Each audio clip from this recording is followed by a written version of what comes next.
ఆంధ్రప్రదేశ్ రాష్ట్రంలో వాతావరణ పరిస్థితులు అనూహ్యంగా మారిపోయాయి. హాట్ సమ్మర్ లో వానలు దంచి కొడుతున్నాయి. వడగండ్ల వర్షాలు కురుస్తున్నాయి. పిడుగులతో కూడిన వానలు ప్రజలను, రైతులను బెంబేలెత్తిస్తున్నాయి. ఇప్పటికే పలు జిల్లాల్లో వర్షాలు కుమ్మేస్తున్నాయి. ఎండాకాలంలో కురుస్తున్న ఈ అకాల వానలు వాతావరణాన్ని కొంత కూల్చేస్తున్నా ఈదురుగాలు, పిడుగులతో కూడిన వానలు రైతులను నిండా ముంచుతున్నాయి. పంట పొలాలు నీట మునిగి భారీ నష్టం వాటిల్లుతోంది. మరోవైపు రాగల గంటల్లో ఆంధ్రప్రదేశ్ రాష్ట్రంలోని పలు జిల్లాల్లో భారీ వర్షాలు కురుస్తాయని ఆంధ్రప్రదేశ్ విపత్తుల నిర్వహణ సంస్థ తెలిపింది. అనకాపల్లి, తూర్పు గోదావరి, పశ్చిమ గోదావరి, ఏలూరు, ఎన్టీఆర్, కృష్ణా, గుంటూరు, పల్నాడు, బాపట్ల, ప్రకాశం జిల్లాలకు రెడ్ అలర్ట్ జారీ చేసింది. ఈ జిల్లాల్లో పలు చోట్ల ఉరుములు, మెరుపులతో కూడిన మోస్తరు నుంచి భారీ వర్షం కురుస్తుందని అంచనా వేసింది. గంటకు 50 నుంచి 60 కిలోమీటర్ల వేగంతో ఈదురుగాలు వీచే అవకాశం ఉంది. ప్రజలు, రైతులు జాగ్రత్తగా ఉండాలని, వెంటనే సురక్షిత ప్రాంతాల్లో ఆశ్రయం పొందాలని రాష్ట్ర విపత్తుల నిర్వహణ సంస్థ హెచ్చరించింది.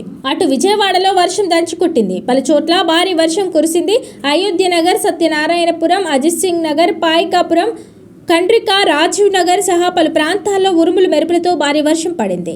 నున్న, అంబారాపురం, మైలవరం, నందిగామ, కంచికర్లలోని పలు ప్రాంతాల్లో చిరుజల్లులు కురిశాయి. అకాల వానలతో రైతులు తీవ్ర ఆందోళన చెందుతున్నారు.